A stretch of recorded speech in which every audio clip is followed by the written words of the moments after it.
Hello and welcome to the No Balls Podcast. I'm your host, Patrick McDonald, with me co-host Sheldon Kaufman. Today, we're doing the Toronto Raptors Offseason Recap and Preseason Predictions episode. If you don't know what we do here, we give every team their own full-length episode, ultimately ending in a 30-team prediction episode upon the completion of the 30th team. Today we have Toronto. I'm excited. Sheldon has Raptors-related trivia before we get started. What's the question for today? Pat, this should be a fun one. Lou Williams has won the NBA Sixth Man of the Year award 3 different times. This low key might be an old article, so he might have won. I can't remember, but Lou Williams has won the NBA Sixth Man of the Year award 3 times. One of those times he was on the Raptors. Pat, what year did he win this award? Okay. I know that Masai took over in 2013 and he traded Lou Williams at some point. So I'm just math wise, I'm feeling like it's before that. I'm going to say 2012, Lou Williams. All right, Pat, that's a really good guess, but it was 2015. 2015 as a member of the Raptors. He won. He won Sixth Man of the Year. So yeah, 2012 was one of the multiple choice options though. So very good. Oh, I Yes. would have definitely guessed that on 2K. Oh yes, the 2K trivia. Yeah. Many try, but many fail. Okay. He was in Atlanta still in 2012. Um, I was what they call tripping. I'm trying to see what trying to see what Messiah traded Lou Williams for. All right. Okay, no, they just traded for him for John Salmons straight up. So what a deal. That's a By valid Messiah. ass deal. Yeah. Sixth Man of the Year for John fucking Solomon. Like what? Yeah, let's see what John Salmons did that season. I just had my eyes on it. How did I already lose it? Yeah, there's John Salmons. That year, John Salmons, he that was his last year in the league. The year before, he shot 35% from the field. Damn, Okay, that's well, terrible. That's he did terrible. he did shoot 38% from three. Okay, that's especially from like that era. That's valid as fuck. Yeah, he played 60 games that year. Too. So I mean, he was kind of like an NBA player at that point. So I guess it makes sense, but they traded Lou Will. We'll talk about the 25 Raptors instead of the 2015 ones. Um, they were 30 and 52, 11th in the Eastern Conference. Their expected record matched just that, which was 24th in the NBA. Their minus 4.4 SRS was 24th in the NBA. If you do not know, SRS is opponent adjusted net rating. How well did you play against your own opponents relative to your own opponents? So not very good in that metric either. At home they were 18 and 23. On the road they were 12 and 29. Pre All-Star break they were 17 and 38. Post All-Star break they were 13 and 14, so much improved there. They were 21 and 31 versus the Eastern Conference, 9 and 21 against the West. In clutch games they were 29th in the NBA with a minus 16.3 net rating, and they had a 10 and 22 record in clutch games. That clutch winning percentage is only behind the Utah Jazz, so they were not a good clutch team. What stands out to you most about this Raptors season? Really bad on the road. Really, really bad pre All Star break.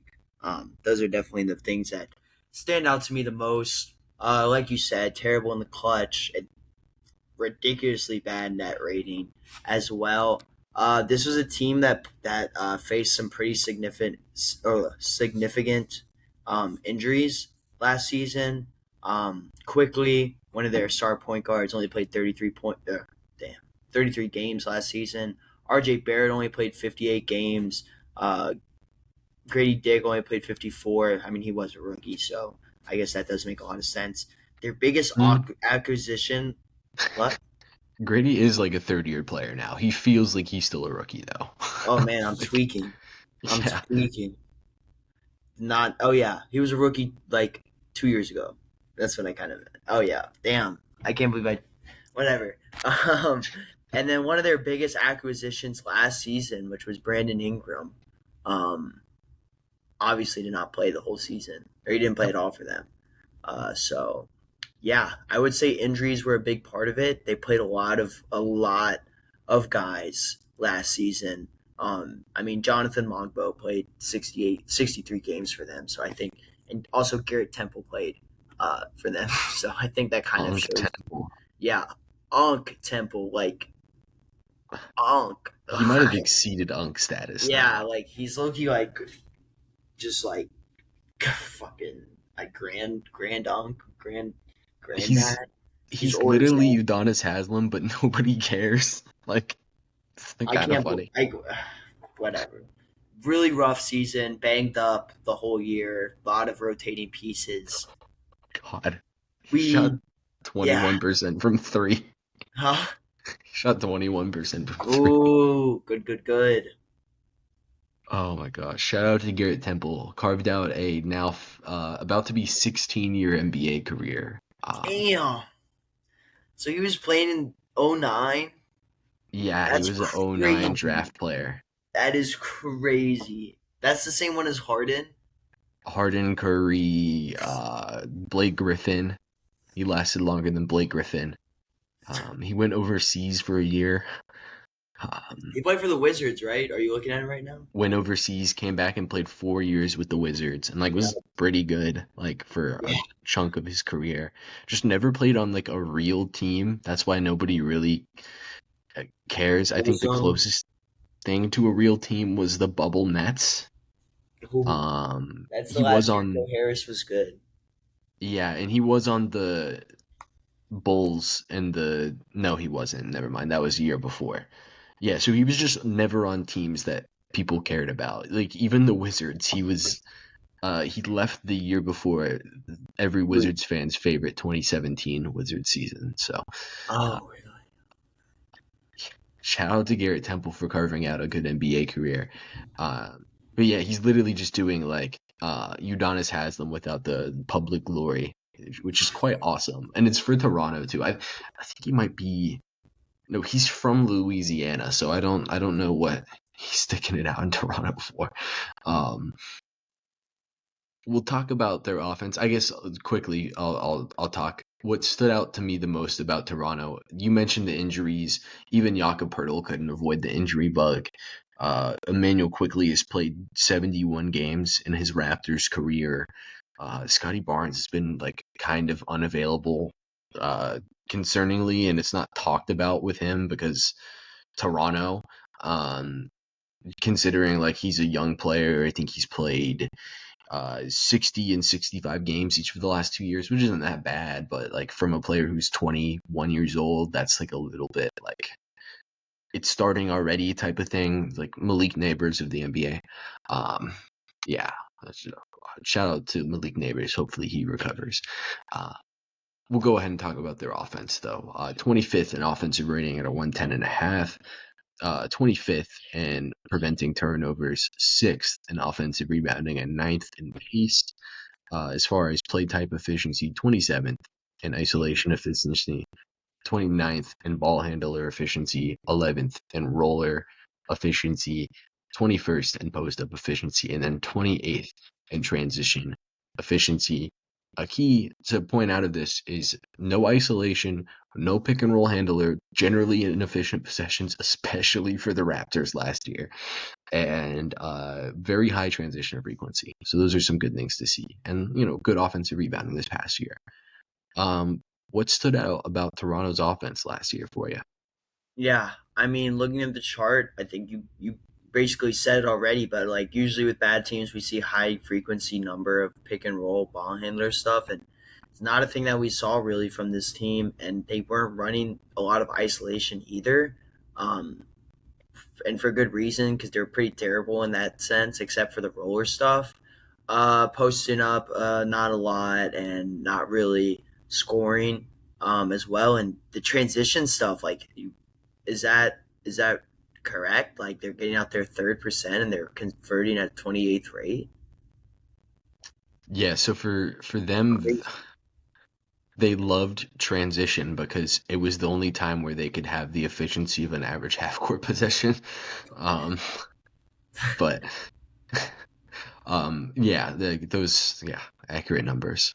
Um, quite unfortunate. I'll let you keep going because I did kind of interrupt. No, no, you're good. I wanted some confirmation. That hurts like hell. Like that's really bad.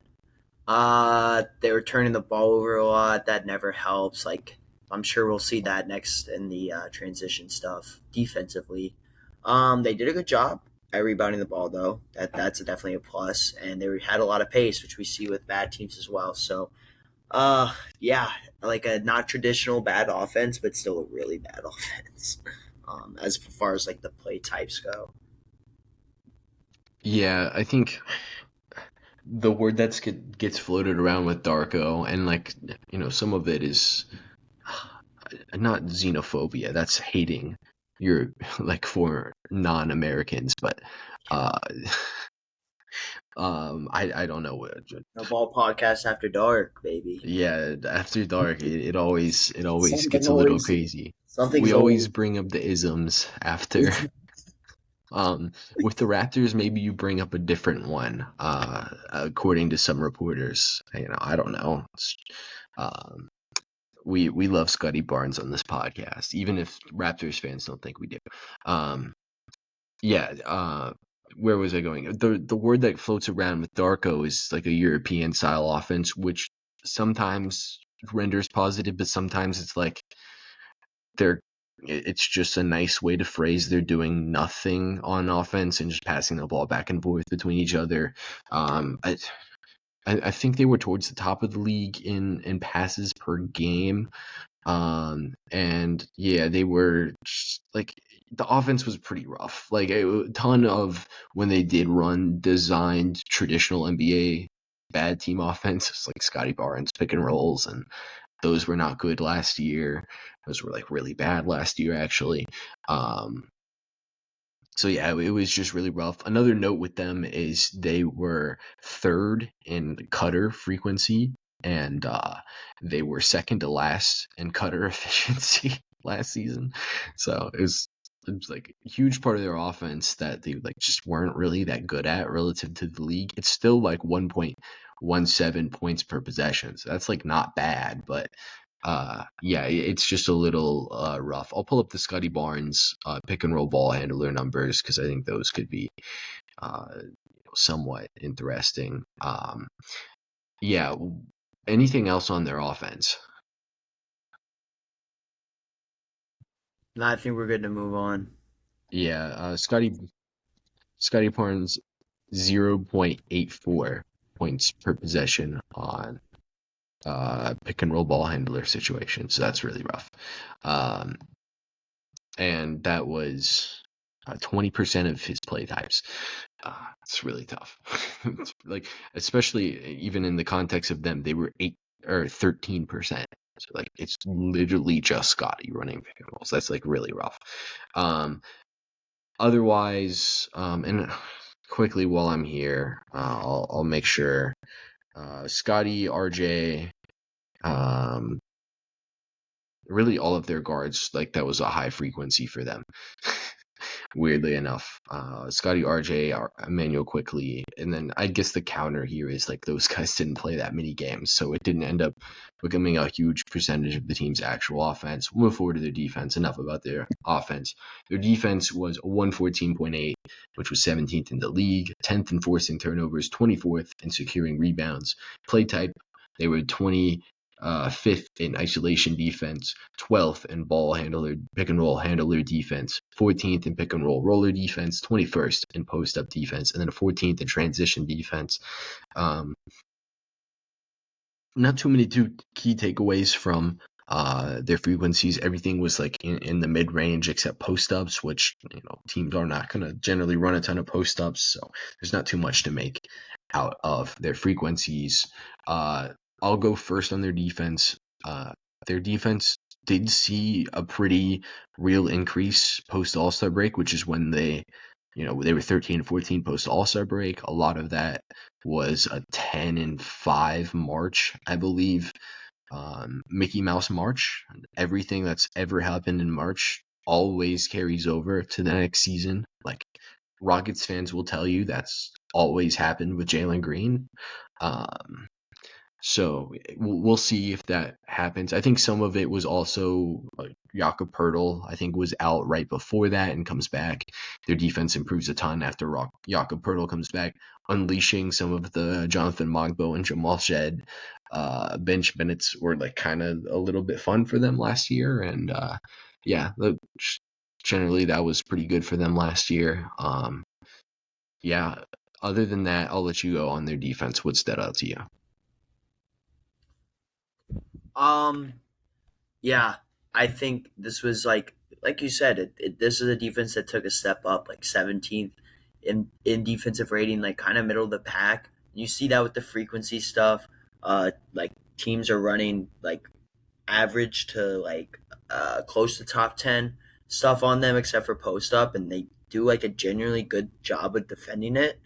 Uh, with like the roller stuff, they're still 14th. So they're still like holding their own there. They did good against ball handling, the pick and roll ball handling stuff as well. And with that being such a staple in the NBA, that's definitely a thing that you want to be able to defend like at a pretty decent rate.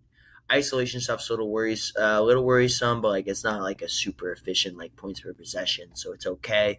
And in transition, um, yeah, 11th defensively, or yeah, 11th frequency, but they're still doing a good job of defending it. So that's really good.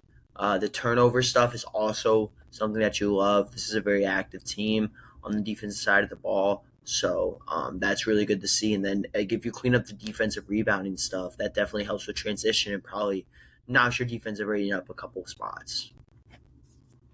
Yeah, I think we talked about it. Um, you know, I don't remember all of the sessions that we had pre like last year, but I think we talked about it where the build of the team was going to be really weird because they would struggle to rebound in all of their good offensive lineups. Was I think what we ended up coming towards, and yeah, they like kind of uh, showed a tendency to stick with those good offensive lineups, which I don't think is like a terrible idea to do. Um, Other than that, yeah, it's a pretty like standard defense. Like they do like to be aggressive in off-ball passing lanes a good bit. That's something that showed up a good bit. Mogbo, got my eyes on him defensively. I think there can be some stuff there. Jakob Hurtl's rim protection is like kind of the key for them defensively, and it really like started to go a little bit once. Not go, but the train started to run correctly once Jakob Hurtl returned in late March. Yeah, other than that, I mean, more is yet to be seen on this defense as they build towards whatever the next good iteration of their team is, and they do seem to really prioritize defense in trades and drafts, and we'll talk about that a little bit more. We'll talk about scheme and coaching staff. We talked about Darko Rajakovic's scheme a little bit. We'll probably touch on it a little bit more. Their GM is Bobby Webster. Assistant coach is Andrew Jones, James Wade, and advanced scout. I wanted to bring this one up because I don't think I'd seen too many other teams that have a listed advanced scout. Kevin Gamble, their advanced scout. So let's go. We're gambling. I think he's been here all 3 years with Darko. So Darko loves gambling. Jonte Porter, Toronto Raptors, Jonte Porter. I It don't could know. be This a is not link. a good. It could be a link. Yeah, this is the link right here. Malik Beasley's confirmed to the Raptors is what I'm hearing. We didn't do Uh, nothing, bro. Free my boy. Free league. Terry Rozier. Free league. Um, we'll see.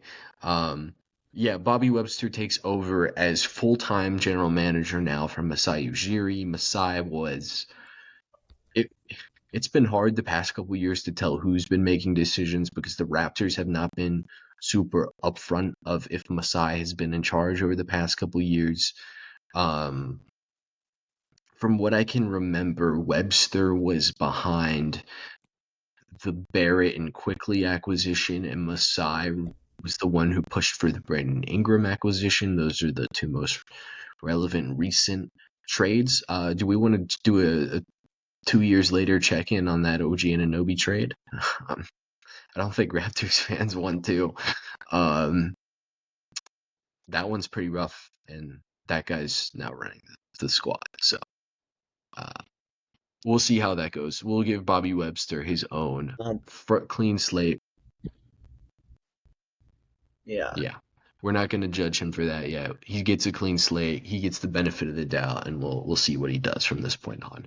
I do think he was the one who made the decision for this year's draft. We'll talk about that when we get there. Yeah, what do you have scheme wise, coaching staff wise, general manager side? Anything? Yeah. Um, yeah. For some of the scheme stuff, I think like during the beginning of the season, they tried to like run Scotty Barnes as like the primary creator and like playmaker as well, like creating for his teammates by attracting so much attention going to the rim. Um, and then like as the season went on, you kind of touched on it a lot when they passed. They were a very active passing team. They weren't like when we saw it, like they're not a team that's going to isolate a lot or run pick and roll. Like they're going to run like sets for the cutters, like backdoor cuts, screens for those guys to get open, and they're going to pass the ball. They're going to try to find the guys. I think that with Brandon Ingram coming in, it's going to be interesting to see like how how good Scotty Barnes is going to be while playing off the ball, because I think they'll run Ingram as that main initiator, and I think Ingram also like allows you to like score more from the 3 point line, which is something they struggled with greatly over the past couple years. Like Ingram's a guy that can shoot it, like career 36% shooter from the 3 point line, so that's going to be interesting to see how they implement him. But yeah, a lot of passing. This is a team that's going to cut a lot. They're not like they didn't shoot the ball that well from the 3 point line, so it wasn't like a big part of their game. And then on defense, we kind of talked about it. Super aggressive stuff on defense. They wanted to get turnovers, and we saw that they did last season. Um, a lot of good wings, and they brought in another good defensive wing that we're going to talk about soon. So Yeah, I think the interesting part is how they run this team centered style offense with guys who are not natural like first instinct playmakers with RJ Barrett and Brandon Ingram. We'll see how that ends up working. But there's not nothing to Darko's offensive scheme. I think even if you look at like Jakob Poeltl, like he's fine for what they've asked him to do, but like he's not a like 1-to-1 fit from what I think Darko would say is their like ideal center in the system that he's trying to run. It's still yet to be seen if this is an effective system, but it could be. We just have to see. Um, we will go forward and talk about their draft, where they selected Colin Murray Boyles 9th overall, and then 39th overall they took Elijah Martin. Yeah, I'll let you decide where you want to start here. yeah, um, known rival of ours, Colin Murray Boyles from AC Florida. No, I'm kidding. But Colin Murray Boyles, uh, last year at South Carolina, pretty good season. 13.8 points per game, 7 rebounds, 58% from the field goal line, and an interesting 24% from the 3 point. Um, from the 3 point line, measures in at 6'6" height. Really good wingspan though, with the 7 foot wingspan. That's the thing you love about him. With a 240 weight, super strong frame. 240 with the wingspan. Like I said, he's a guy that he uses that to his advantage down low. Because in his main offensive game is kind of from that post area. Guy that loves to work in the post, loves to work inside the 3 point line. And he's really good at it. Shot 58% from the field, like I said. Um, and probably the biggest plus on him, and like why a lot of teams drafted, or a lot of teams liked him in the draft, and why he got drafted so high at ninth overall, is the defensive versatility. 6'6", so he's able to kind of switch on to guards, and really good with against wings with that really long wingspan. Good hands, really good defense. Yeah, not gonna lie, I'm not the biggest Colin Murray Boyles fan, just because of the offensive stuff, and especially the team he goes to the Raptors. You know, you already have Brandon Ingram there, you already have R.J. Barrett there as well. A couple other guys like that play that kind of small forward position already, that already kind of have the same struggles with you. Like obviously, Ingram and Barnes are like planets ahead of Murray Boyles from the 3 point line, but also like not the craziest 3 point shooters with Scotty Barnes as well. So I'm a little worried about that offensively, and he's kind of undersized. Like, are you going to put him at center at power forward, even though he's 6'6"? Like, uh, guys like Tatum, Durant. I know I'm naming some of the big guys right now, but like if you're taller than him, you're going to be able to post him up and just kind of hit turnaround jump shots on him all day long. Obviously, it's going to be hard to with the wingspan, but a little worried about that. He does have like good playmaking upside, like decent passing field, like as a cutter, which is something that you like. But if the help defense is on him, he can sometimes like kind of rush a little bit or force bad passes. So kind of like a summarization, really good defender, like really good defender. Let me not. I know I sounded very negative. I said I was down on him. Let me not take away the defense from him. Great defender. He's gonna be able to go in and like help this defense day one, and he can also score a little bit on the inside. But the 3 point shot was never there. I never saw it at South Carolina. Like I watched a lot of his games. I just never like even saw like a confidence as well. Yeah, I mean, you gave the negative pitch on Colin Murray. I guess the somewhat negative pitch.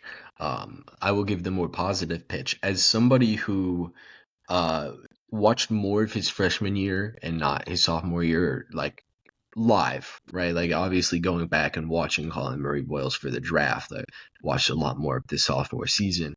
He didn't necessarily pop to me his first year. I was like, okay, he's like a pretty good player. He'll be in the league in 3 years, and he might have a 5-year NBA career if everything goes right. But this past season, like he's like a really awesome player, and I really believe in Colin Murray Boyles conditionally on if he plays on the right team.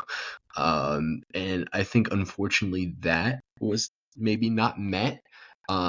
If you are really bullish on Colin Murray Boyles, he is a legitimate like mobile player who can switch everywhere, who's very scheme versatile, who has rim protection chops and help defense chops. His defensive motor is awesome, and he's just an awesome processor of the game on offense and on defense. And I think those combinations like make him a potential all defensive guy like almost right away, and that is extremely awesome. And I think he's certainly strong enough and smart enough to be somebody who could play small ball center.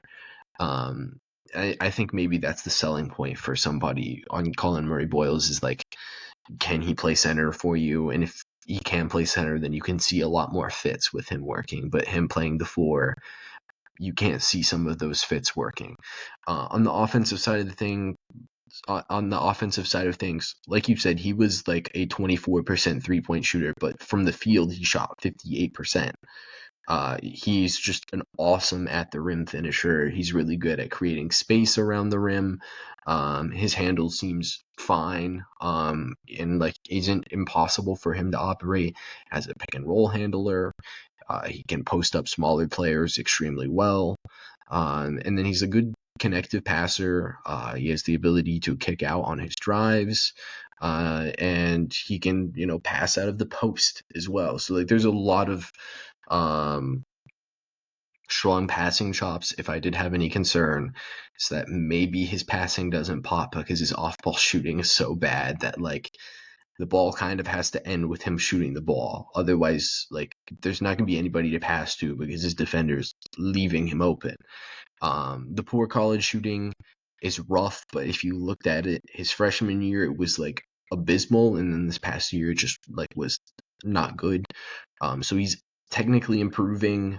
I think early in his career he like will be a non-shooter, but I don't think it's impossible for him to be like a shooting development type of guy.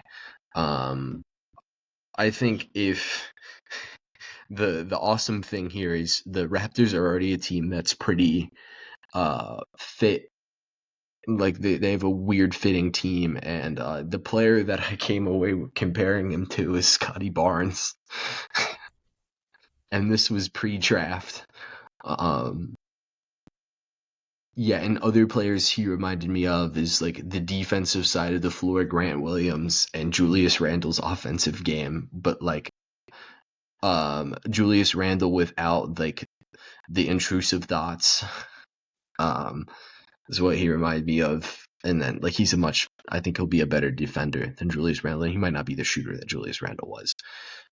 What names came up for you? I feel like right now he's like a little bit of a more promising Jay Crowder, like from the defensive standpoint, Yes. like a super physical wing that can like kind of play or can guard multiple positions and like just super physical, super tough. Not like a super crazy shooting offensive threat. I think Conway Boyles is going to be like a better scorer inside, but I feel like as like the defense slash physicality aspect of it, I kind of like the Jay Crowder. Yeah, I agree. Like the defense, like you said, is going to be much better as like an inside defender. I quickly went and looked at Grant Williams' college numbers. They're like eerily similar to Colin Murray Boyles. He shot 56% from the field and only 33% from 3-point range. And the year What? before, he shot 12% from three. What? How did he get what? That's crazy. Considering in Boston, he was like a 3-and-D wing, like Yeah, pretty and decent Grant shooter. Williams in his NBA career, I think, has shot like 37% from three. Um, like it's You know what? This might be one of the another hot take, or a cold take for me on the season. I just I don't know. Before we even like really started the pod, like ever, before the first episode, and um, just going and watching, I was like, yeah, he's good. He's good. The shot is not going to translate to the NBA. Like I had always been saying that. So I yeah, really I think in my eyes the shooting is like a much bigger concern than a lot of people see it as. I think he's a great defender. I just don't really see what his offensive role could be. Like I feel like teams are going to be able to yeah. neutralize him pretty easily. I For guess for context, his freshman year, he shot I think like 10 total threes and didn't make any of them. And then so like this is it was five. Okay, he shot five threes and didn't make any of them. And he's a 71% three-point shooter this past season. Grant Williams was like an 71 82% 3 point percent. free throw. My Oh, okay, fault. okay. Grant Williams's junior year of college, he was a 82%. So like there is the difference there, and then Grant Williams, like volume wise, is pretty similar, but like Grant Williams saw similar shooting improvements throughout his career. I think he's like has a different offensive game than Grant Williams, but like as a shooter and like a touch guy, they're like pretty similar, and like frame wise, they're really similar too. So um I think there's a good chance the shot develops. I just don't, like you said, like it's definitely not a sure thing. Like it's like pretty high probability he's not a shooter. Uh, but if you believe in the shot, like Colin Murray Boyles is like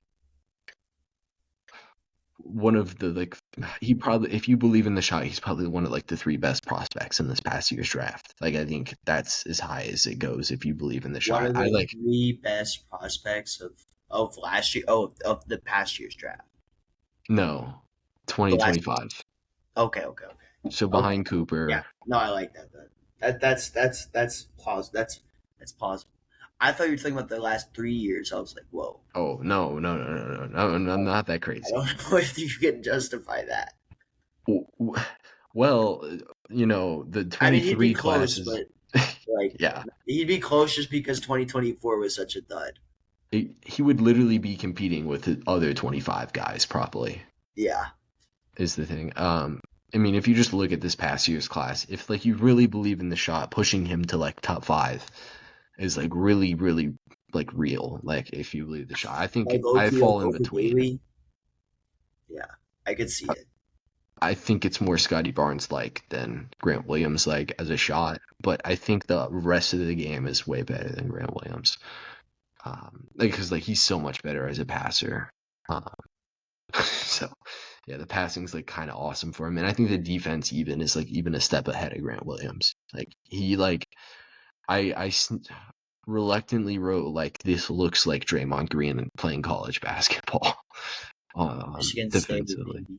Yeah, so awesome. I think if he would have stayed a couple extra years, he's somebody who could have stayed and like gone in the top like five if he stayed and had a couple good college years, but Oh, he still went ninth. Colin oh, Murray Draymond. Boyles. Oh, CMB. I was I sorry. think he could have answered a ton of questions, but like he was going ninth overall anyway. It doesn't make any sense for him to stay. Yeah, especially at Blocking South the Carolina. cash. That I program is was terrible. yeah, it's rough right now, dude. uh, a large reason why I didn't watch enough of his live games this year because I was like, no way we have a lottery pick and uh, the team is as bad as it is, and like being fair, like Colin Murray Boyles is the type of player that doesn't pop on a bad team. Like Trey Johnson was on a not very good Texas team, and that guy's going to pop because the scoring's very loud, the shooting's unreal. And he Like, carried that team to the March Madness. yeah, Colin Murray Boyles' defensive versatility is not going to pop on a team that is not good. So, But Elijah Martin, since we gave a ton of time to CMB, what do we have on Elijah Martin as I you, close out of his you take tab? this one, Pat. You take this one, Pat. Okay, I just closed out the tab. Oh, Elijah Martin, uh, very small guard. He measured in around 6'2". 5-year college player. There's a ton of those. He was at Florida this past season. National ooh, champion Elijah Martin. yeah. He was a pretty good college 3-point shooter throughout his career. 36% on 5 threes a game. This past year was 35% on 6 threes a game. Pretty solid. He's also a decent inside the arc shot creator. You would like the passing ability to be better than it was, but like Elijah Martin's pretty solid. He started basically all year this past season.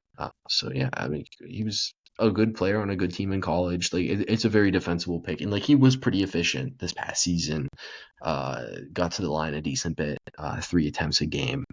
And his true shooting was around like 57%, which like you would want to see out of a senior guard. But yeah, it was almost 58% even. And then like block and steal rate, or not block rates. Actually, the block rates have been pretty solid throughout his career. They took a dip down here in his uh, first season in SEC play, but yeah, he was like a 2% steal rate, almost 3% steal rate player for his entire college career. So he's disruptive, despite low size. It's the Jose Alvarado type player where if the shot is good and not marginal, he's like a good player. And yeah, we'll see what that ends up looking like for Elijah Martin. Did you have anything on him?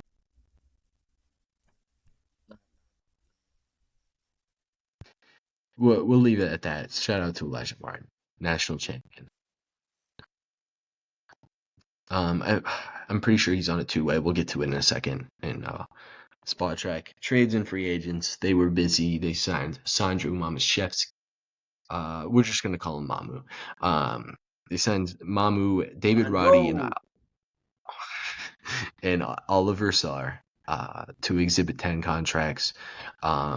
What do you think about these moves, considering they have the best Sarr in the NBA?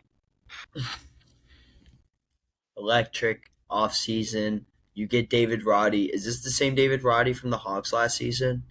Yes, it Or is. okay, okay. So David Roddy, decent rotation player.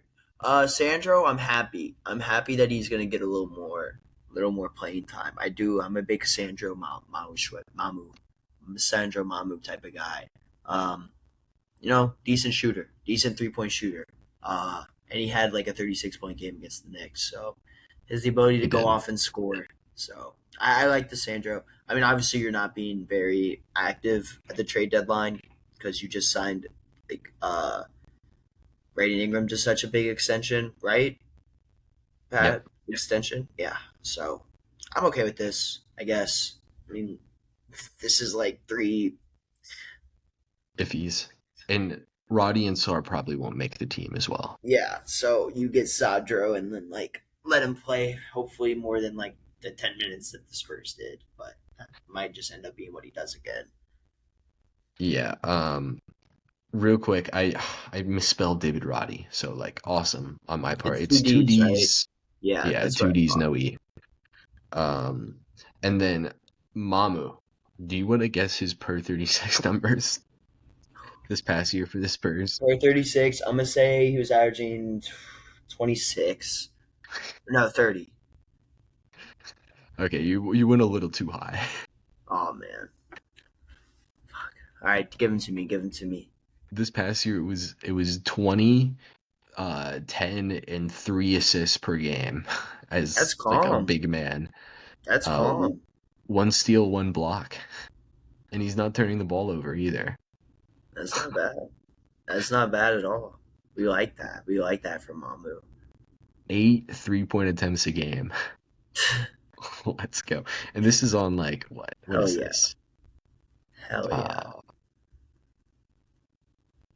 and like by the way, there's like no chance this is real. This is also on 63% true shooting. It's like That's awesome. insane. That's insane. Um, we'll see what it looks like in like a full um Yeah. like NBA role. Hopefully they give that to him this season. We'll move to their losses. They lost Chris Boucher and Colin No. Castleton. Last player from the championship team, I believe, Chris Boucher. Two-time NBA champion Chris Boucher. To you. Ooh. To me? Yeah, to you, because I know you didn't know that, or you probably did. But Boucher, what was the other one? he was technically on the 2018 Warriors. What? I did not know that. I would never have guessed that, honestly. All right. Well, other than that, Boucher is like an analytics demon, but we talked about in the Celtics There's episode. one, I wish we had like a clip getter for the podcast. That should be the new investment. Because there's this one clip of him like hitting an insane shot. I'll try and pull it up. Maybe I'll try and pull it up like for the end of the episode. But I remember I think it was like bubble era Boucher. And it was like an Okay. insane 3 pointer. Like It's a oh my goodness Valentine, but he makes it. yeah, but he swishes it and like it was like this is when I thought Boucher. Chris Boucher. Other than that, like none of these are super notable. Like they were moving forward from Boucher anyway. He's getting a potential starting role for Boston. We'll see. Here's their books. Shout out to Spotrac on this one. They gave Brandon Ingram that extension. He's getting 25% of the cap. Scotty Barnes is making his 25% of the cap, which is a lot of money. We'll see how that ends up working out. Emmanuel Quickly and RJ Barrett are making more than OG Anunoby. Would not want to have those guys for more than OG Anunoby, but Raptors fans have fun with that.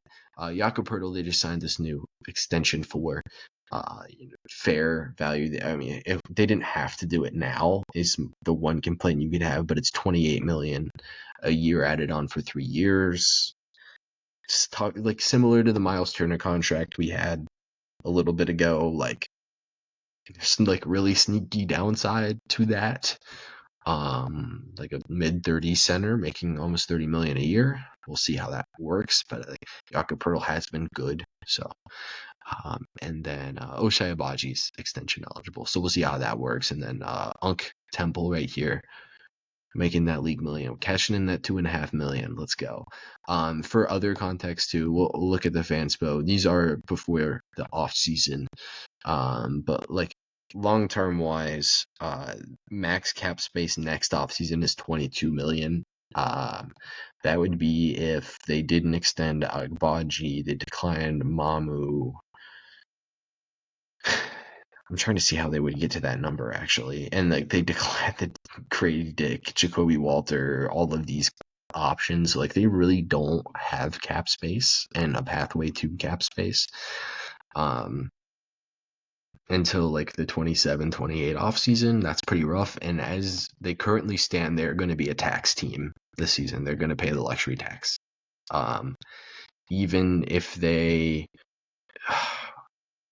I guess they could, if we look here, they could not guarantee AJ Lawson's money and Jamison Battle, and then they would have to sign a single rookie for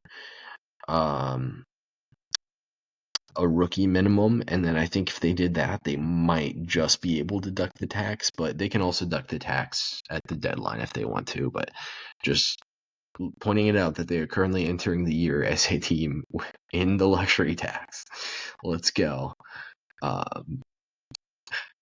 move past that. Oh, here's the lineup data. Let's go.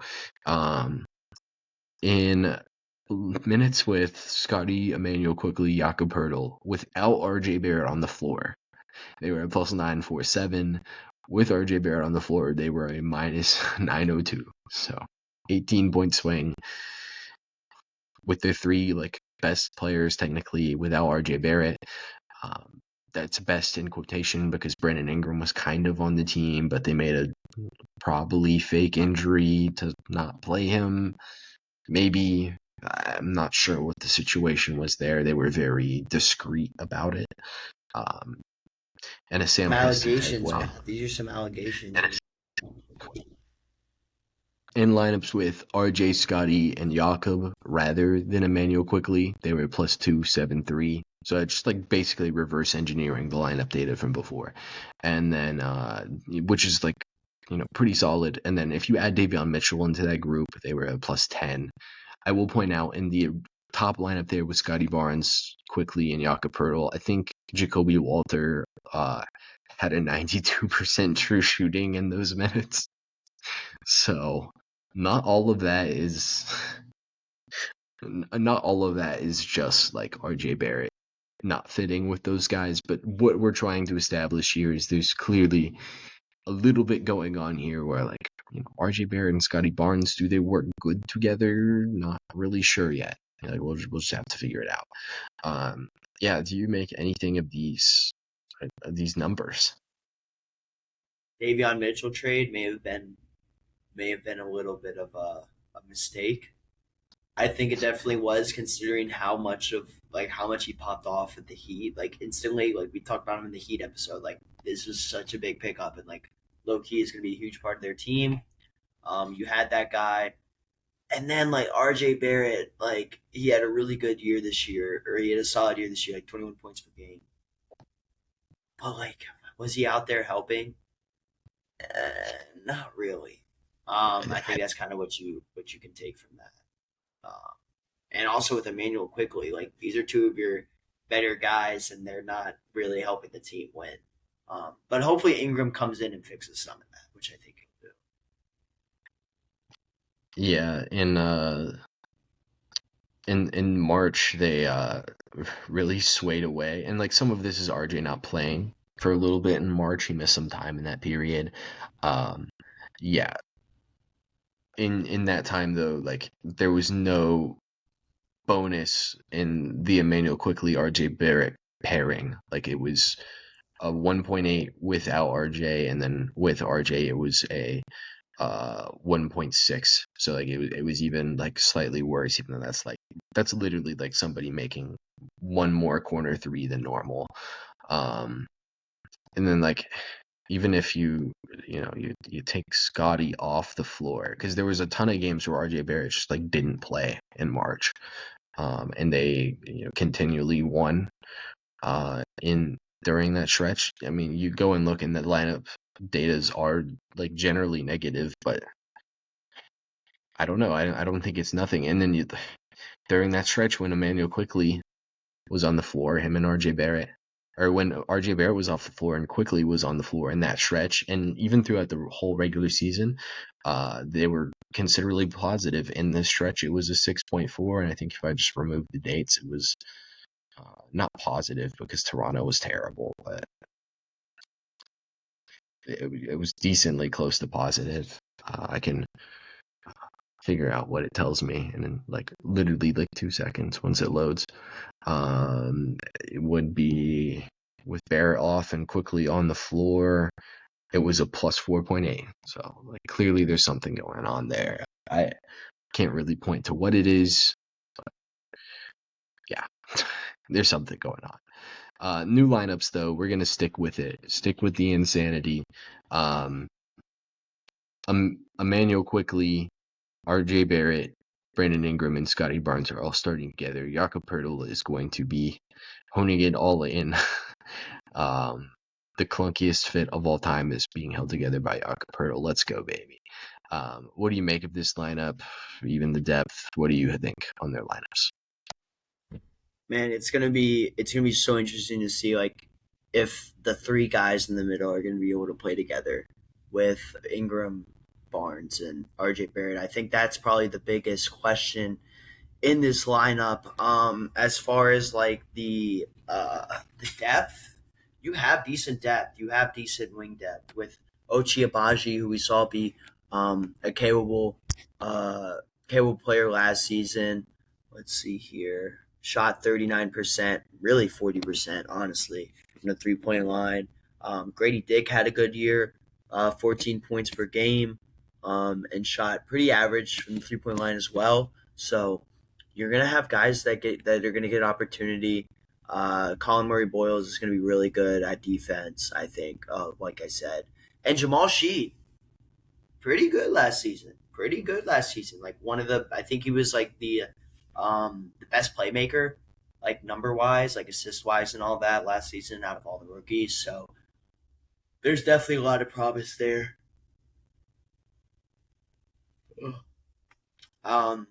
Yeah. Yeah. As I was up and around for that section, as there's a ton of chaos going on at 12:30 in the morning. Awesome. It's what we have pets for, right? Um, regardless, What happens when you talk about the Raptors? dude, Easy thing. something has to Easy happen. things. I'm excited for one of the role players to emerge. I think like I said, in some of the minutes with pairs of the starters, Jacoby Walter had 75 and 90% true shootings in some of those lineups, and it just completely cooked making anything of their lineup data.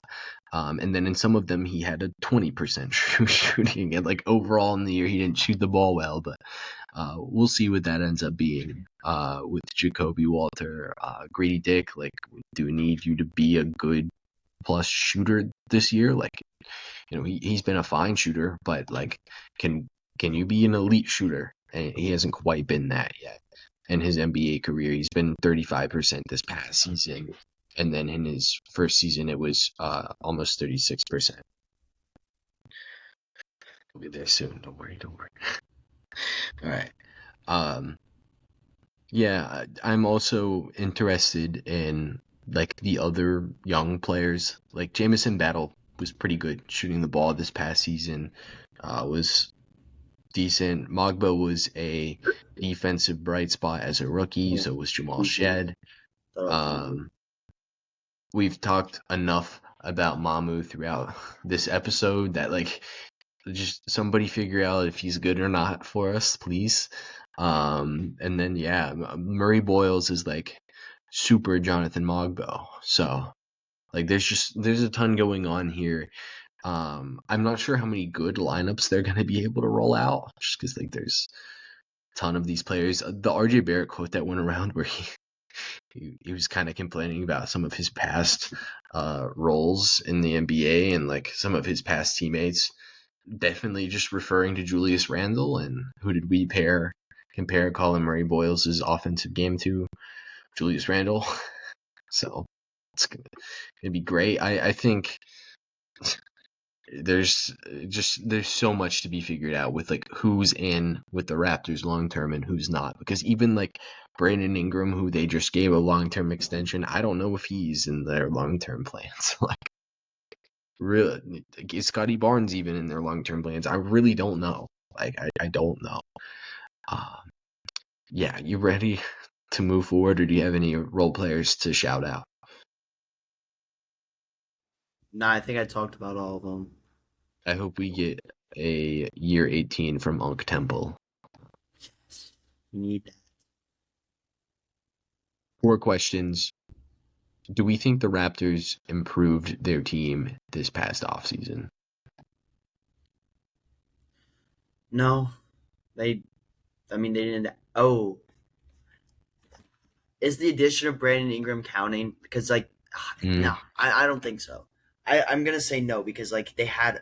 But I'm gonna say they improved just because like Brandon Ingram didn't play last season and this is like his first like official season. So I'll say they improved just because of that. I think he like actually gives them like some sort of a floor spacing option.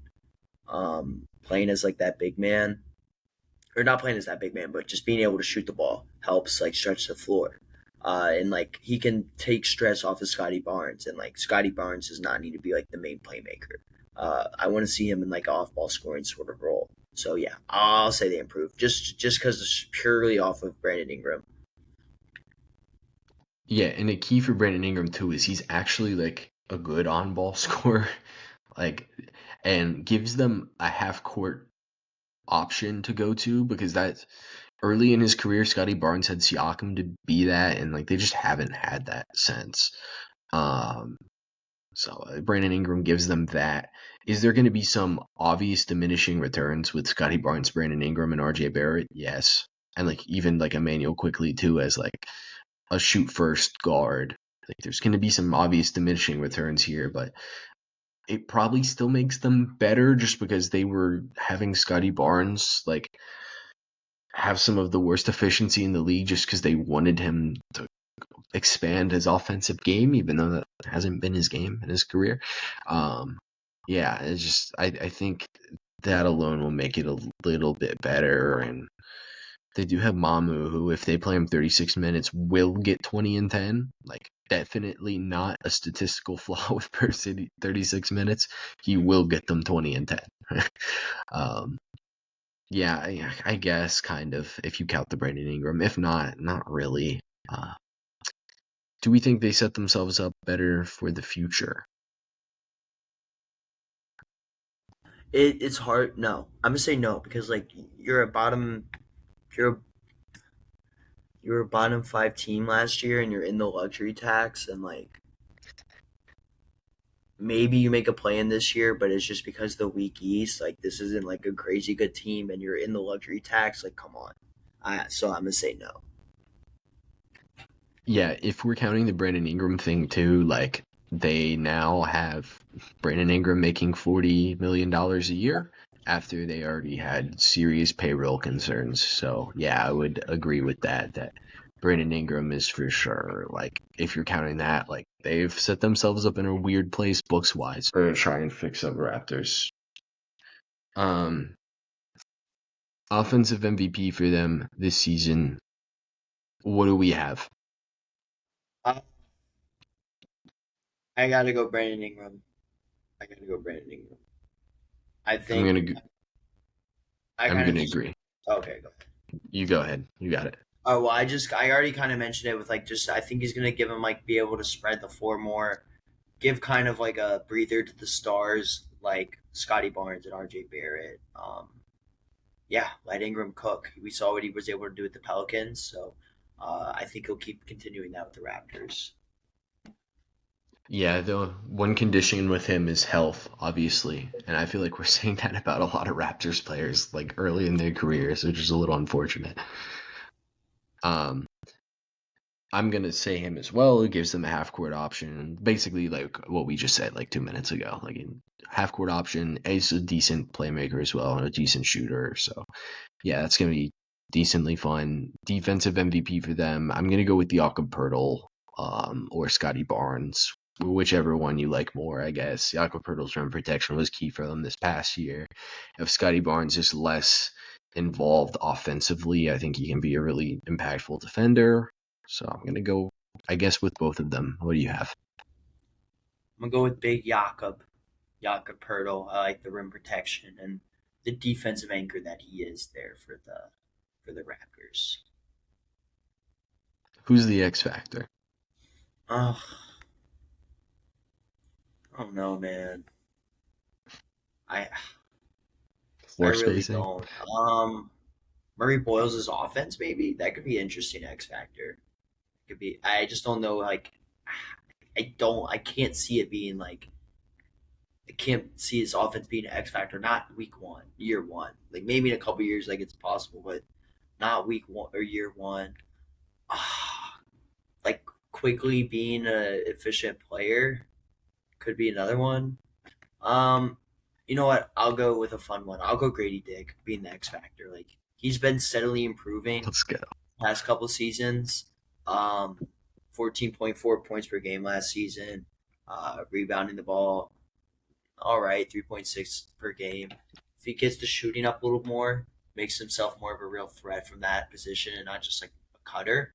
Uh, yeah, I like it. Why not? We'll go Grady Dick. Yeah, I think Emmanuel Quickly's health is just like a pretty valid one because he's been decent when he's played. So I think there's some validity to saying he could be a little bit of an X factor for them. He's also like kind of their only on-ball guard that they could have if you don't include Ingram in that discussion. Um, so that's a little bit of an X factor. Colin Murray Boyles, I did consider it if like the shot is like instantly way better than we anticipate. Um, but um, but like year one Grant Williams was a 28% 3-point shooter. It wasn't until year two that he hit 37% of his 3-point attempts. So, maybe we're not in for right away impact shooting from Colin Murray Woods. I think Quickly's kind of the answer, I think. I don't know. Um, Other than that, do we have any other Raptors opinions for this upcoming year? Maybe I'll play him. You know what? The Brandon Ingram talk has made me want to play with him in 2K play now. That's my only thoughts. That's my Let's thoughts. go. That's my only thoughts. Um, we'll definitely talk about them more, but yeah, Raptors fans, They were not a happy fan base with us last. Didn't we have that one comment about the we Raptors last it's episode? because we No, said last. Franz. It's because we said Franz is a better player than Scotty Barnes, which was very much true this past year. Yeah, Um, yeah, so we'll see. I think Raptors fans are so used to their good players being disrespected because like people didn't respect Kyle Lowry for his entire career when Kyle Lowry was like pretty awesome for a long time, and like Siakam like didn't get taken seriously because they still thought he was just like some role player on that is crazy. the Like, champ. sorry, go ahead. Go ahead. Yeah, they thought he was Spin Man. Yes, Spin. yes. Yeah. So yeah, those guys were disrespected, and like Fred VanVleet even like nobody really took seriously. Like Drake clone, uh, kid on the NBA Finals, undrafted. Like they're so used to their good players being disrespected that they just assume all of their good players are disrespected now. And yeah, or they're just naturally going to say their players are underrated, and they're used to being right about it. And now that they're wrong about it, and like RJ Barrett's not a good basketball player, um, only a little bit exaggeration. I won't disrespect Canadian Royce O'Neal too much. Um, yeah. Other than that, do you have anything else on the Raptors? Wrap it up. Let's wrap it up. It's getting All right. late. Yeah, it's after hours is going crazy. 12:30. 12:30, almost 40 12:30 in the now. morning. The lights are still on. Not a good sign. Not a good sign. Other than that, next episode will be, geez, I haven't even thought about this last division. I think it will be the Golden State Warriors now that they've settled their stuff. Yeah.